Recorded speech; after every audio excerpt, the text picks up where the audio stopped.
Salut à tous, bienvenue sur ma chaîne. Je suis trop contente de vous retrouver ici pour une nouvelle vidéo. Déjà, je suis trop contente parce que si tu regardes cette vidéo, ça veut dire que tu vas bientôt partir à Zanzibar. Yeah! Zanzibar. Yeah!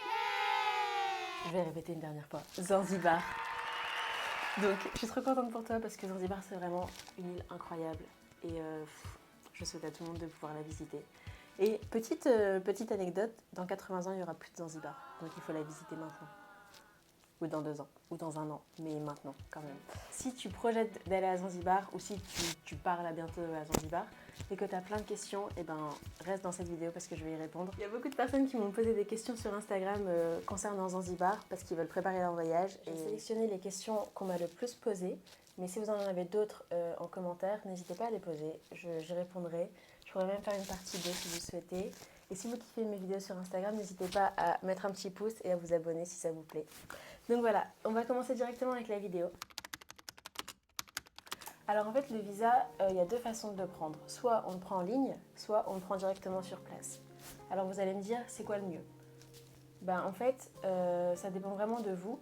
Moi, je conseillerais quand même de le prendre en ligne, comme ça vous l'avez déjà et vous n'êtes pas embêté quand vous arrivez là-bas. Mais vous pouvez également le prendre sur place. Le seul truc à savoir, c'est que sur place, la plupart des touristes, ils vont le prendre sur place, ils ne vont pas le prendre en ligne. Et du coup, il y aura une queue. Il y aura une queue pour les gens qui n'ont pas de visa et qui veulent le prendre sur place. Tandis que les gens qui auront déjà pris leur visa, ils auront juste à remplir un petit papier et ils pourront passer plus vite la sécurité. La seule différence, en fait, c'est juste que vous allez gagner du temps si vous le faites en ligne parce que vous n'allez pas faire la queue quand vous arriverez à l'aéroport. Voilà, c'est tout. Donc moi, je conseille quand même de le faire en ligne. Toutes les fois où je suis allée, moi, je l'ai fait en ligne et ça s'est super bien passé. Et j'ai eu mon visa en 3 jours. Donc franchement, c'est super rapide. Donc moi, je vous conseille quand même de le faire en ligne, mais après, vous pouvez le faire sur place, il n'y a pas de souci. Ah oui, ensuite on m'a demandé le prix des billets d'avion. Alors il faut savoir que forcément les prix des billets d'avion ils vont être différents en fonction de si vous partez de Paris, si vous partez de Bruxelles, si vous partez d'Afrique du Sud, si vous partez de Miami. Moi j'avoue que je pars de Bruxelles parce que c'est plus près de chez moi et c'est moins cher. Donc pour moi les billets d'avion, je les ai payés entre 400 € quand vraiment je m'y prends à l'avance et que je pars hors vacances scolaires. Et quand c'est pendant les vacances scolaires, c'est aux alentours de 1002. Et si vous y prenez à l'avance quand même, ça peut arriver aux alentours de 700-800 €. Donc je dirais que les prix, en fait, c'est 700-800 €. Mais si vous prenez à l'avance, vous pouvez aller jusqu'à 400 €. Et si vous prenez en retard au dernier moment, ça peut aller jusqu'à 2000, j'abuse. 1200 €. Moi, j'ai déjà payé mon billet d'avion 470 € pour y aller, aller-retour, avec une escale à Dubaï. Donc franchement ça vaut le coup de s'y prendre à l'avance. En plus moi j'ai eu les 2 expériences parce que j'ai déjà pris mon billet d'avion à l'avance et je l'ai payé genre 470 € et je l'ai payé aussi genre 3 jours avant de partir et j'ai payé genre 780 €, un truc comme ça. Donc les prix des billets d'avion c'est environ 700-800 € quand c'est genre dans la norme, mais si vous prenez à l'avance ça peut descendre jusqu'à 400 € donc ça vaut vraiment le coup. Après on m'a demandé où réserver les logements.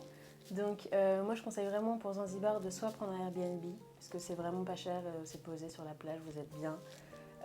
Ou sinon de prendre un hôtel, parce que comme ça tout est compris, il y a le petit déjeuner, vous êtes...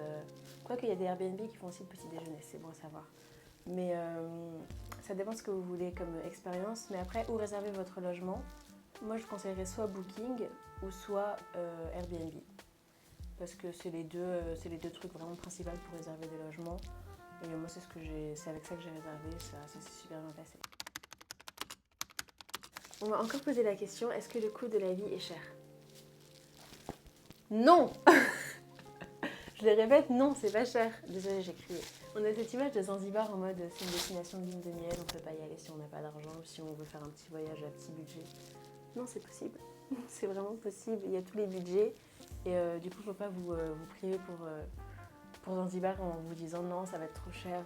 Non, c'est pas super cher et ça dépend juste comment vous organisez votre voyage, c'est tout. C'est vraiment ça. Donc le coût de la vie est cher? Pas forcément. Parce que surtout il faut savoir que les locaux, leur revenu moyen c'est environ 150 $ par mois. Donc si c'était vraiment cher, comment eux ils pourraient vivre avec 150 $ par mois? Donc ça veut dire que si vous mangez local, si vous allez dans les restaurants vraiment où il y a les locaux, que vous n'allez pas dans les trucs trop touristiques, vous n'allez pas payer cher en fait. Donc Non, franchement, vous pouvez vraiment faire un très très bon voyage et profiter sans vraiment dépenser énormément. Ah oui, on m'a posé cette question de nombreuses fois. On m'a dit, est-ce qu'il faut un test Covid pour y aller? Et est-ce que sur place, à l'arrivée, à l'aéroport, on fait un test Covid? Alors, pour y aller, oui, il faut un test Covid. En tout cas, à l'heure d'aujourd'hui, il faut un test Covid. Après, ça change tout le temps, donc renseignez-vous quand même sur Internet avant de partir. Mais en tout cas, à l'heure d'aujourd'hui, oui, il faut un test Covid pour y aller. Après, est-ce qu'on vous fait un test à l'arrivée? Alors moi, je suis toujours arrivée de l'aéroport de Zanzibar directement. Je suis jamais arrivée à Dar es Salaam. Dar es Salaam, en fait, c'est la ville de la Tanzanie qui est du coup à côté de Zanzibar. Et les gens qui arrivent à Dar es Salaam, après, ils prennent un bateau jusqu'à Zanzibar. Moi, j'ai jamais fait ça. Je suis arrivée directement à Zanzibar et j'ai jamais fait un test Covid en arrivant là-bas. Jamais. J'en ai fait un pour y aller, donc avant. J'en ai fait un de France, mais j'en ai pas fait un à l'arrivée. Mais par contre, au retour, là, quand vous allez rentrer chez vous, là, il faudra en faire un. Donc, je sais pas si j'ai été claire. Je pense que j'ai été claire. Voilà. Pour les tests Covid, il faut en faire un avant d'y aller, il faut en faire un avant de rentrer. Mais vous n'en avez pas à l'arrivée. En tout cas, si vous arrivez directement à Stone Town, à Zanzibar même, pour l'instant, il n'y en a pas. Ça a peut-être changé, mais en tout cas, pour l'instant, il n'y en a pas. Dar es Salaam, c'est une autre histoire. Moi, j'ai pas pris Dar es Salaam. Est-ce que le vaccin est obligatoire? Non. Le vaccin, il n'est pas obligatoire, il faut juste avoir un test PCR. Mais ne vous dites pas, ah, je suis vaccinée, du coup, je ne fais pas de test PCR. Il faut un test PCR quand même. Surtout, ça dépend des compagnies, mais généralement, ils vont vous demander un test PCR. Ah oui, on m'a demandé, pour les activités, c'est mieux de réserver en ligne ou directement sur place? Alors ça, il faut savoir que c'est possible des deux manières. C'est totalement possible de réserver sur place. Toutes les activités que vous allez faire, vous pouvez les réserver sur place. Après, au niveau arnaque, il y a autant d'arnaques en ligne que sur place. Donc c'est vraiment au feeling, comme vous le sentez. Si vous aimez être organisé, si vous aimez organiser vos voyages à l'avance, je vous conseille de les réserver en ligne. Mais après, si vous êtes un peu plus aventurier, vous voulez un peu aller au jour le jour, voir comment vous sentez aussi, vous pouvez tout à fait réserver sur place dans les hôtels ou même avec des organisateurs de voyage ou vous pouvez réserver sur place aussi. Donc les deux sont possibles. Par exemple, moi j'avais fait un safari. J'avais pas du tout prévu de faire un safari quand je suis allée à Zanzibar la première fois. Et j'ai rencontré quelqu'un qui avait une compagnie de safari. Et du coup, il m'a dit, bah, ça te dit de faire un safari? J'ai dit, bah, c'est combien? Il m'a dit le prix, j'ai fait, ok. Donc, vraiment, c'est comme vous le souhaitez. Parce qu'on pourrait se dire, le safari, c'est un gros truc, il faut le faire à l'avance, le réserver à l'avance. Bah, au final, moi, j'ai réservé sur place et c'est super bien passé. Donc, c'est comme vous le souhaitez. Mais il faut savoir que les prix, ça varie vraiment. Ça varie vraiment, il n'y a pas une bonne solution en mode réserver en ligne c'est mieux ou réserver sur place c'est mieux. Je pense que ça dépend vraiment de ce que vous recherchez.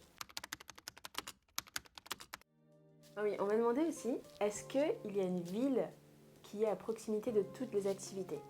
Donc ça, si vous avez vu mes précédentes vidéos sur Zanzibar, vous savez déjà la réponse, non. Parce que Zanzibar, que ce soit que vous soyez au nord ou au sud ou à l'est ou à l'est, ou à l'est ou à l'est, ou à l'est ou à l'ouest, ce ne sera pas la même chose en fait. Vous n'allez pas faire les mêmes activités. Donc encore une fois, ce que je vous conseille, c'est de booker plusieurs villes différentes, plusieurs hôtels dans différentes villes afin de pouvoir profiter de chaque activité. Voilà, donc c'est déjà tout pour cette vidéo. J'ai repris vraiment les questions qui revenaient le plus souvent.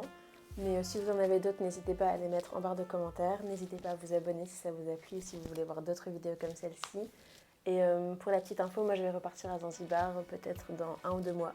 Donc restez connectés parce que vous allez voir plein de trucs, encore découvrir plein de choses sur Zanzibar. Et ça va être incroyable. Donc vous allez venir avec moi si vous êtes abonnés. Je vous fais des gros bisous et à mercredi prochain. Bye bye!